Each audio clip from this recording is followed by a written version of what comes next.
Eu vou começar assim, porque eu vi gente falar, fala do Faustino, eu não vou ficar falando do Faustino, vou dar uma fala clara para não tratar disso, porque basicamente dentro da militância, quem ficou vendendo o Faustino como a última bolacha do pacote fui eu. E eu sempre falo que a maior parte desses casos, né, quando eu peço alguns inimigos públicos, como o inimigos públicos foi muito uma criação e investimento que eu quis fazer a partir de 2023 em criar quadros novos, rapazes que foram frutos da academia, eu me animei muito, e aquilo, pô, em 2023 a gente cresceu muito.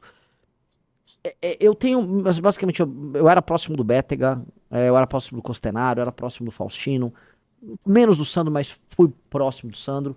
E, cara, foi um erro monumental. E eu acho que a gente que hoje tá fazendo uma reconstituição do erro e já pode colocar aqui. Se vocês repararem, eu já não vinha falando do Faustino há muito tempo. Eu já tinha diminuído minhas falas sobre o Faustino. Tá, já tinha tirado o pé e tinha uma relação cordial, porque eu sabia e já dava pra saber isso iria acontecer tanto com ele quanto com o Sandro. O lance do Sandro foi que a gente descobriu antes, basicamente que ele é um, né? É aquilo que vocês sabem que ele é. Mas o Faustino já, uma vez ele veio para São Paulo no meio do ano passado, ele queria ter uma conversa comigo, explicando que ele queria ser, no fundo ele queria sair pelo União Brasil, né? Desde o início, o partido não estava nem pronto. E aí eu, tá bom, não vou ficar discutindo, tá? Não vou ficar entrando nesse mérito. Vai que o cara melhora no caminho, às vezes a pessoa, sabe, tava no começo do mandato, todo mundo no começo de um mandato entra no Megotrip.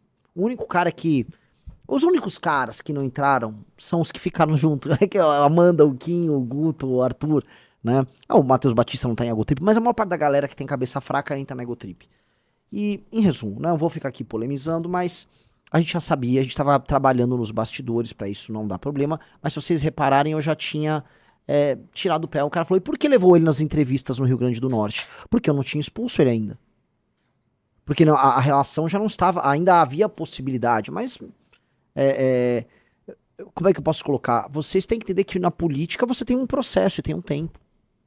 E a gente tem que conduzir isso. Mas a gente já estava, entendeu? É, vamos ver. E deu no que deu. É, é, no fundo, eu volto a colocar, o erro é meu.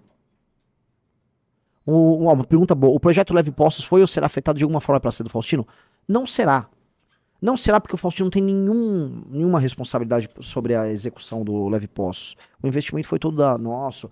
O time dele, que é um time do MBL, não é dele, o time lá tocou isso. Então, não tem nada a ver. O Leve Postos vai terminar tudo perfeitamente, não vai alterar em nada isso, tá? Agora eu vou fazer uma crítica não sobre ele, não vou ficar falando dele ou falar dos outros. Eu vou falar o erro. O erro nosso, realmente, eu vi uma vez uma live do Bisotto, o Bisotto até me mandou, eu concordei com ele. O erro nosso é o investimento no jovem. O, o, o jovem político de direita, ele tem um histórico conosco. E esse jovem político de direita, ele nos trai. E eu entendo porque ele nos trai. O MBL busca, encontra essas pessoas, essa pessoa às vezes acompanha a gente, eu até gosto, são pessoas que acompanhavam e gostavam. Só que eles, né, começam a crescer, e quando a pessoa cresce, não é mais o grupo, aí virou a mérito do cara, o cara descobriu uma coisa, o cara é incrível. Isso todos, do Fernando Holliday, Lucas Pavanato, cara, Klaus Schuh, todo mundo, se você for pegar, todo mundo começa com o MBL e depois acha que, pô, agora o MBL é um problema, porque até atingir certo nível o MBL é muito bom. Aí o cara vê os números do Lucas Pavanato. O cara vê o Nicolas. Aí o cara fala, pô, mas se eu vir esse troço aí, eu cresço muito. Então são pessoas, né? Não tô falando que é o caso específico do Sandro, do Faustino, não sei o que. Eu tô falando do caso geral do jovem de direita. O jovem de direita, ele vê um caminho. Então eles não batem no Bolsonaro. Olha o Bétega, lembra? O caso do Bétega foi mais, não quer bater no Bolsonaro. Eles não estão querendo afirmar um grupo. Eles não querem fazer parte de um trabalho de um grupo que vai chegar ao poder defendendo um conjunto de valores. Quando a gente reparou, a gente levantou um monte de gente que, é, é, que quer basicamente, né, fazer o dele rapidinho. E é isso.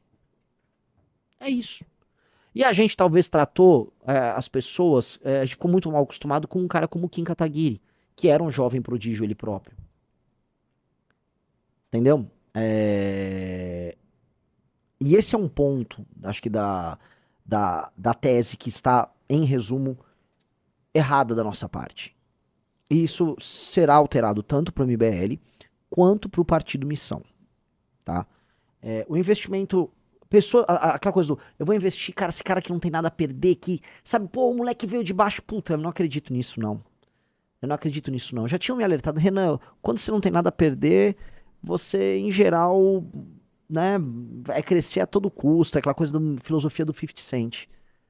Então, é, não é todo mundo que é Kim Kataguiri, que é Matheus Batista, não é, tá? Então, nós temos que ler diferente esse jogo.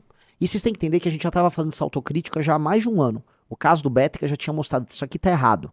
Porque foi o Bétega, foi o Klaus, foi Costenaro, foi quem mesmo? Foi o Sandro e agora o Faustino, foram 5. Então tem um padrão, tem um padrão. Eu acho que esse padrão ele tá dado. E eu acho que e o padrão é nós erramos em investir em jovens. Não dá pra gente ficar investindo no jovem político. Não dá. Então, há um amadurecimento na tese. E nós precisamos agora ter pessoas. Cara, coisas que eu reparei, eu tava falando com a Amanda, eu tava no evento do MBL, desculpa, da Omissão Mulher aqui em São Paulo. Muitas pré-candidatas. As moças, cara, a Amanda falou coisa. Nós nunca fomos traídos pelas mulheres do MBL, né? A gente elegeu algumas vereadoras agora, a Luana, a Amanda, né? A nossa vice-prefeita em Meridiano. E nem conotação de traição, tá? Em grande medida, as mulheres nossas não têm isso. E eu tô vendo que, assim, tá muito mais fácil, muito mais legal trabalhar com as mulheres do que com os jovens prodígios. O jovem prodígio, ele já vem com uma faca na mão. Entendeu? O Lucas falou, Renan, o erro não são os jovens, mas elementos de caráter. Lembre que muitos homens velhos, ao se deparar com o poder, fazem as mesmas práticas. Mas, cara, a gente não tinha como saber algumas pessoas. Outra coisa, tinha gente que acompanhava. Todas essas pessoas, elas fizeram academia MBL, tá? Todas essas pessoas acompanhavam a gente, assistiam as lives. Não todas, né? Assim, alguns sim. Então, tem um padrão do jovem, né? E com certeza existem outros jovens que estão no MBL que poderão e pensam em fazer a mesma coisa. E a gente vai ter que alterar isso. Agora que tem um partido, isso realmente muda de figura. Isso realmente muda de figura. Então, coisas que a gente não pode ter, porque eu já reparei, existe um certo tipo de conteúdo, que é um conteúdo que ele é o conteúdo sedutor pra essa galera, é o conteúdo do jovem conservador. Sabe? Ah, eu sou um jovem conservador. Aí meio que a gente vai, ó, isso vai ser cortado, cara. Isso aí é só a cena, um conteúdo inútil. Tá? Um cara botou Red Pills vão mandar o Renan a merda. Cara, eu só tô trabalhando com dados e com fatos e proporção. Razão e proporção. O Felipe T. Ribeiro falou, sinceramente, acho que foi só azar mesmo, Renan. Eu não sei, cara. Eu acho que trazer pra perto pessoas que têm algo a perder é muito mais interessante. E, em geral, pessoas mais velhas têm algo a perder. Pessoas mais velhas, pessoas casadas, tendem, não é que não haverá traição, mas tendem, tá? E entender assim, as pessoas entram no movimento pela causa e depois a causa vira elas próprias. Então, não é, eu não tô falando aqui especificamente sobre nenhuma dessas pessoas, tá? Eu tô falando sobre o contexto geral. Pra eu endossar alguém de agora em diante vai ser muito difícil. Muito difícil. Eu endossei muito todas essas pessoas, então tem uma questão de responsabilidade. Culpa é totalmente minha nesses casos. Totalmente minha. Totalmente minha.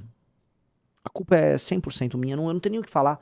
Ah, pô, é culpa do Kim? Não, cara, o Kim fez nada. O Kim só ouviu, pô, o Renan falou isso, o Kim é de time, é de grupo. Isso é culpa completamente minha. Né? Porque eu quero expandir, eu quero fazer o grupo crescer, mas, sabe, não tem problema em errar. Porque só erra quem tenta. E você precisa estar tentando o tempo todo. Agora, quando você começa a pegar padrões no erro, aí sim. Aí você tem que, né, pegar um padrão e eliminar o padrão. Tá? E eu acho que é sobre isso, entendeu? A gente tem que tem um padrão aí que é dado, sabe por quê? Reparem qual é o investimento do bolsonarismo hoje, do neobolsonarismo. É um perfil muito parecido com o perfil do cara do MBL, que é o jovem de direita, o homem jovem de direita, com suas peripécias e aventuras. Tem um monte aí, Pavanato, Vitor Ruiz, o Nicolas é o número um desses, mas em todos os lugares tem aquele no Rio de Janeiro, que é vereador do Rio de Janeiro, em comum, né? É, Em comum são todos muito jovens, fazem uns conteúdos meio ousadinhos, imitando fórmulas antigas que, em geral, foram desenvolvidas pelo Arthur, quase todas, né? É, E eu acho que é isso. Eu acho que um cara que entrou no grupo, o jovem de direita, antes de querer ser candidato, ele tem que ficar, no mínimo, 4 anos fazendo qualquer outra coisa pelo grupo, sem nenhum comprometimento eleitoral. Eu acho que é isso. E se construir de maneira certa, pra gente saber que a pessoa vai ter maturidade na tese. Por exemplo, por que que o Matheus Batista é diferente? Minha pergunta é, por que que o Kim era diferente do Holiday? Por que que o Matheus Batista é diferente dos outros? O Matheus Batista, não é que ele vive no conteúdo, assiste às lives. Ele produz vídeos sobre o nosso universo. Ele lê as nossas coisas, ele discute conteúdo do Livro Amarelo, ele concorda e discorda porque ele leu e acompanhou. Tem um lance de viver o nosso mundo. E a gente tem um mundo riquíssimo, com uma militância riquíssima. Só que, cara, vocês acharam, o Sandro Filho nunca leu nada. A gente achar, não sei se foi o Riso que tava falando comigo isso, mas tipo, alguém falou, gente, o Sandro Filho nunca leu nada nosso. Não vamos nos iludir. Um cara como o Sandro nunca viu nada. O Bétega nem tinha ideia. O Bétega, por ele, o partido nem iria sair do papel. Pro Bétega, o partido não ia sair. Então, são. é, a gente errou. A gente errou.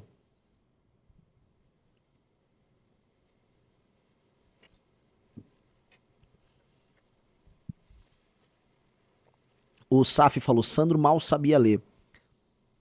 Pois é. Ah, o cara falou, porra, mas como você esquece o Pedrinho? Se alguém perdendo muito, ele também. Não, o Pedrinho é outro exemplo no lado positivo. Pedrinho é outro exemplo no lado positivo. Ah, e outra coisa, tentaram cooptar o Pedrinho, tá?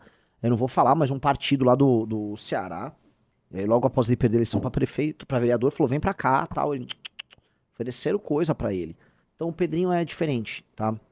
Então tem, assim, tem muita gente boa, só que as pessoas precisam olhar, e é um amadurecimento não só meu, como liderança. Eu acho que eu andei acertando muita coisa nos últimos anos, mas eu também errei. Isso aqui é um erro. Eu tô aqui fazendo. A gente já tinha já feito um meia-culpa sobre esse erro, né? É... E em resumo, tá? Eu acho que a gente tem que fazer essas, vamos dizer, leituras. é, E peço desculpas a todos, né, por cativar vocês a gostar desse cara e de outros tantos. O erro é meu. O erro nem é deles, tá? Eles já estavam dando sinais, então. Desde... Agora, nós temos um projeto muito maior do que tudo isso. O projeto é tão maior, e a gente está fazendo coisas numa escala tão maior que isso já se tornou um não problema. Tanto que para mim não é um não problema. Então, está falado, não vou mais falar desse assunto, tá bom?